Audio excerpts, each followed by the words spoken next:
She came around home and walked through the door. She looked terrible. Lack of sleep, guilty, scared, and red-eyed.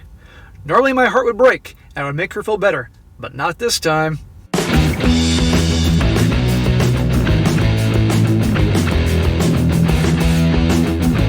Welcome back to They Did What? Your source for the internet's craziest, most entertaining stories, where I go over them, analyze them, and most certainly make fun of them.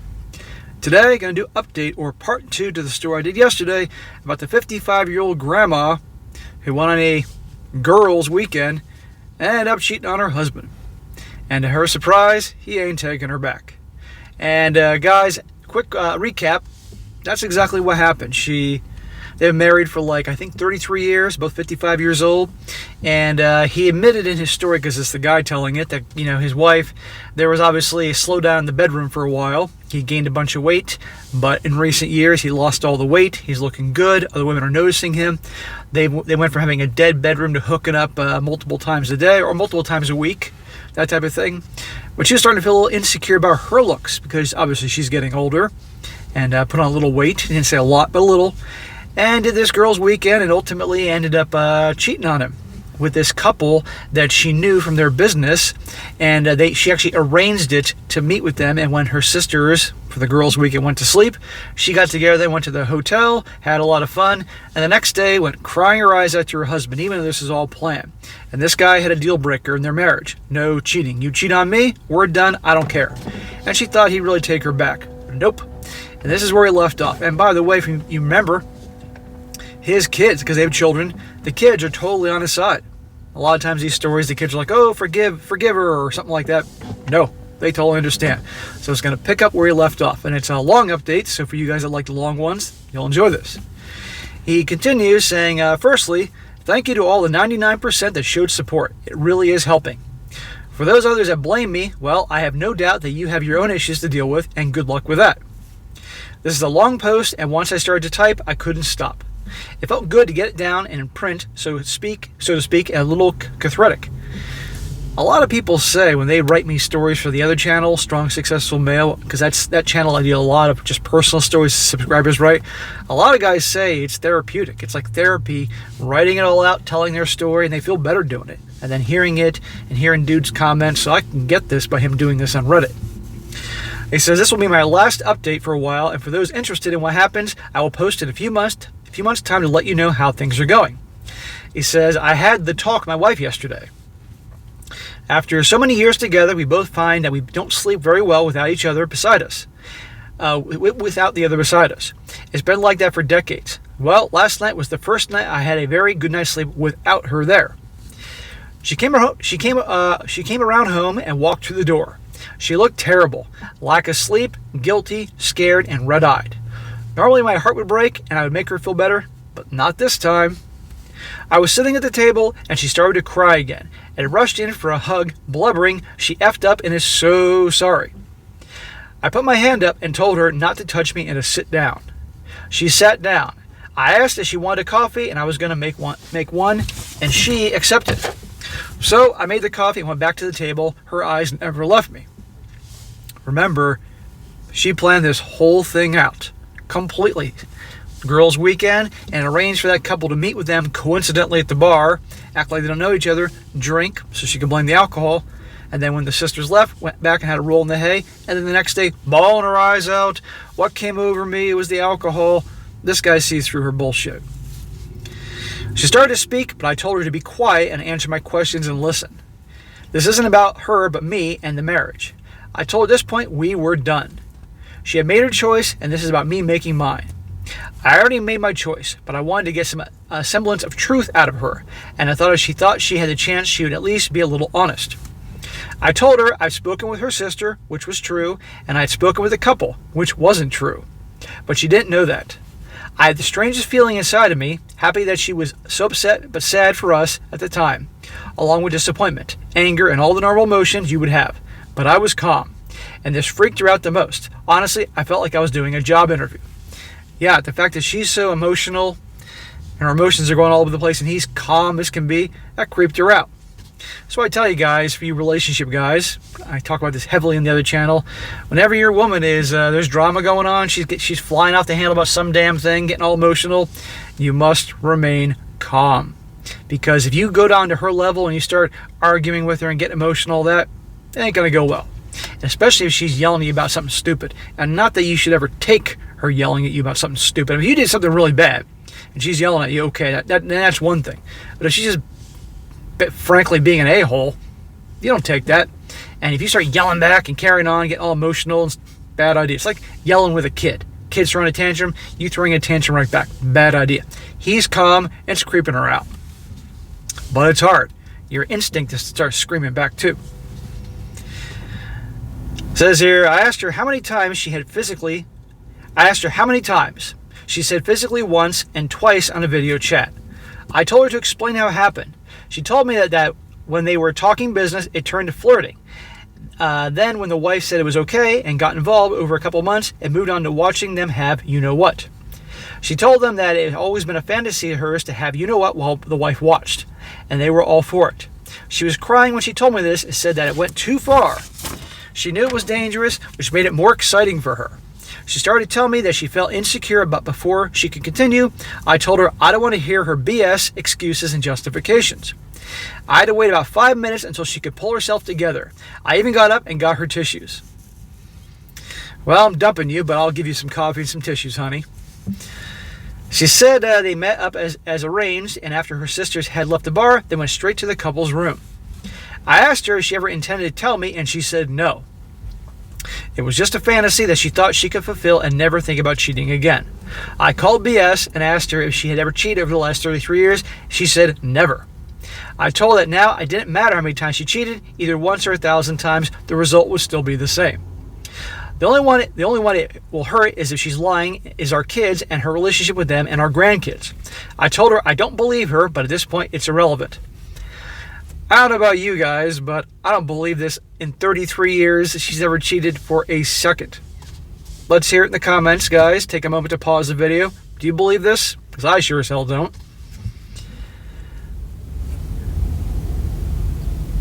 At this, she started to realize I had no intention of working through her infidelity, and she begged me to work on the marriage. What do you work on? If there's anybody who needs to work on something, it's her. She would do anything. I could do anything. She let me have affairs if I stayed. She promised she would never cheat again. They always say that. You can do whatever you want and have affairs. The guys don't want affairs. They wanted that woman who they thought she was. And it shows how much she obviously doesn't care about him if she could not care about having other women touch him. I told her to listen to what she was saying. She has degraded herself enough. I would never cheat in a marriage if I did, and if I did sleep with another woman, it would mean we were separated with no chance of reconciliation. This is the last thing on my mind. She reached over to try and grab my hand, but I told her that I will never touch her again.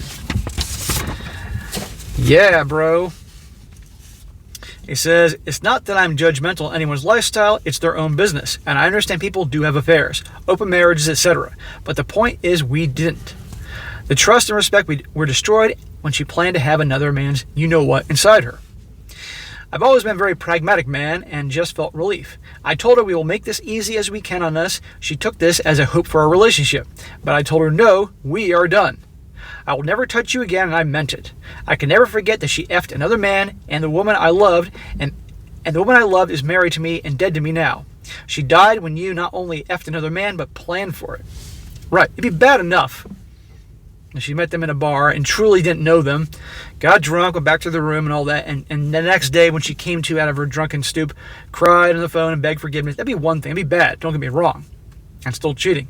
It's another when she, and I think you all agree with me on this, plotted and planned for this whole thing. That takes it to the evil to a whole new level.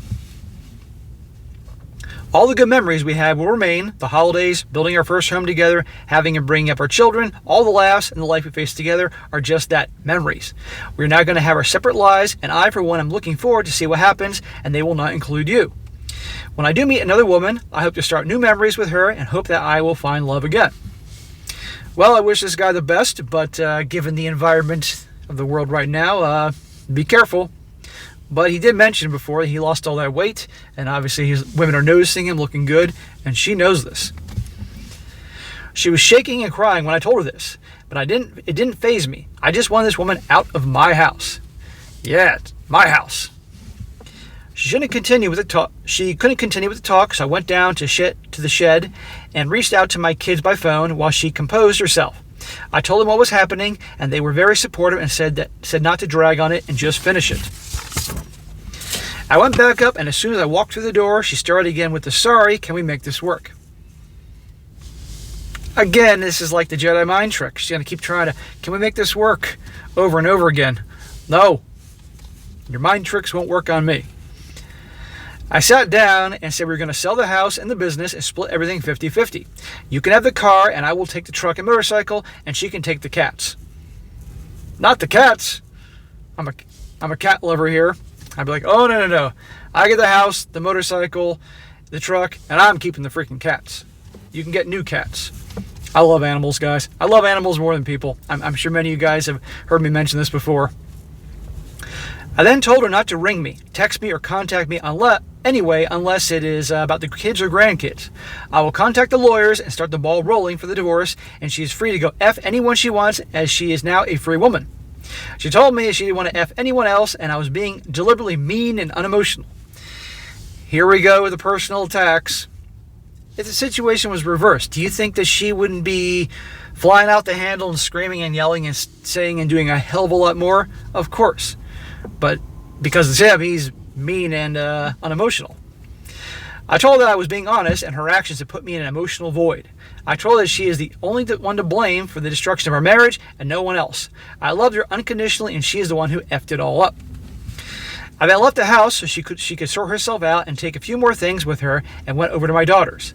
I stayed there for a few hours talking with her and played with my granddaughter. When I got home, she had left, and as I said, I had the best night's sleep without her that I've ever had. Now to see what happens over the next 6 months or so. Now we're going to have another update. And I did my homework and my research, and this is the last of his updates, but hopefully down the road there'll be more. He says here, thank you all to the messages and responses.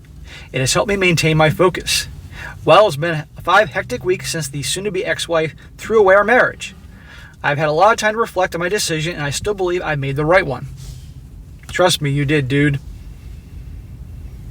I could never trust her again. I could never touch her again. Seriously, it makes me sick to even think about it. It was her decision to cheat and destroy our marriage for no other reason than she thought she could get away with it. She is staying with her mother, and I have been getting the house ready for sale. We've been in this house for 20 years, so a lot of the crap needed to be done and cleared out. But I did it, and we put it on the market. There are a couple of eager buyers, so I'm hopeful it will be sold the next week or two. Great. And I think you got to get more than 50% because he's the one preparing it for sale and cleaning it out and doing repairs and all that. Yeah, you got to get about 60%. The business has already been sold. Thankfully, one of our clients wanted to expand, and I accepted the offer last week. Settlement will be in place in about a month. You always hear about divorce, but it's already a pain in the butt. Where I live, you have to be separated for 12 months and a day before you can file for divorce. Then it takes 4 months before it goes through, and that's only if it's uncontested. Property settlement is a separate issue and is not done until the divorce is finalized. I don't plan on having anything left of our joint possession left to settle. As long as she continues to sign the sales contracts, it will make my life a lot easier to move on. That's what this guy deserves, a smooth and easy divorce. If there's anything she could do to make up for her BS, is give this guy a smooth, easy divorce. If she makes it difficult, then that takes it to a whole new level. But she's probably smart enough to realize, I better give this guy a decent, easy divorce, otherwise the kids and grandkids are going to turn against me. Her way of thinking is different, though. Surprise, surprise. My son has only spoken to her once, and apparently it was not a nice phone call. To be clear, my children are grown adults with children of their own. I told him it will take time, but she is still his mother, and she is a good one. Don't let her decision destroy a relationship with her. You know this guy's a good guy when he's saying, in spite of what she did to him, he's still telling the kids, yeah, I know she did what she did, but she is your mother, she loves you, she was a good mother to you, all that. But, on the other hand, it was a betrayal to them too. And maybe the kids see it that way. My daughter, on the other hand, has been talking to her throughout. She's ashamed of what her mother did, but has been supporting her through the breakup. My daughter is a very honest person who tells it like it is, and is giving her mother the warts and all the repercussions of what she did. My soon-to-be ex, however, is deluded enough to think that I will get over it and forgive her. It's because she's desperate. She's got nothing else to cling to but hope. She thinks that all the years we have been together will be enough to make me change my mind. When she came over to sign the real estate contract and told me that I will change my mind, that I still love her and she will be a better wife when I do, and we'll still grow old together and have a wonderful life with this speed bump in our marriage that we will both get over, I was gobsmacked. She called it a speed bump. Plotting and planning to go hook up with another couple, that's not a speed bump. That is a crash. A well-planned and crafted crash. And again, with the trying to get you to change your mind thing, more of the Jedi mind trick. I just looked at her and said she was effing nuts to think any of that. She lied and cheated in the worst way. She had another man's you-know-what inside of her. She sucked another man's you-know-what while his own wife watched. How the hell would I ever want to touch her again? She said she knew she shouldn't have gone through with it, and she didn't know what she was thinking. It wasn't even that good. Well, if she was going to go through all this and risk her marriage, this should have been the best sausage in her mouth she ever had. I told her shut up, and I didn't want to hear if she enjoyed it or not. The point is, she effing did it. I told her that we have zero hope for reconciliation. I want nothing to do with her, and I'm looking forward to getting on with my life without her. I think she is in massive denial about what is happening, and she no longer has any control over my actions or is entitled to. Yeah, she is in denial, and she's desperate. Her scheming and cheating undid a loving marriage. Her actions is why this is happening. She knew this before she did what she did, so she can't be so naive to think it's not happening because it is. Well, let's go back to the old joke about, the gals and accountability. And it goes to show it doesn't make a difference if they're 17 in high school, 22 in college, 30, 40, 50, or 55. No accountability. A speed bump, my butt. The funny thing is that I'm getting a fair amount of attention from other women now. I'm certainly not interested in having anything to do with women at this point, but it's nice to know that when I do, I'll have plenty of options. Oh, I'm sure word is spread fast. That all of a sudden such and such in town is now a single man. And he mentioned how he was getting attention from women after he lost that weight. Because I guarantee he lost the weight, so he's looking better, dressing better, and he's probably feeling better, so he's much more relaxed, has that confident vibe. And now the guy has this new vibe that's really attracting him. It's like a magnet to them. The soon-to-be ex even got angry that women we know have been over to visit me and bring me dinner. Just to talk, of course. Sure, just to talk, of course. She told me she wants me to get it out of my system and she'll be waiting. I mean, seriously, how effed up is she? The only thing I want out of my system is her. Even when the divorce papers are signed and the property's divided and all that, she's still going to be holding out hope. She's still going to be trying to get the kids to get involved to try to help, but obviously the kids aren't having it.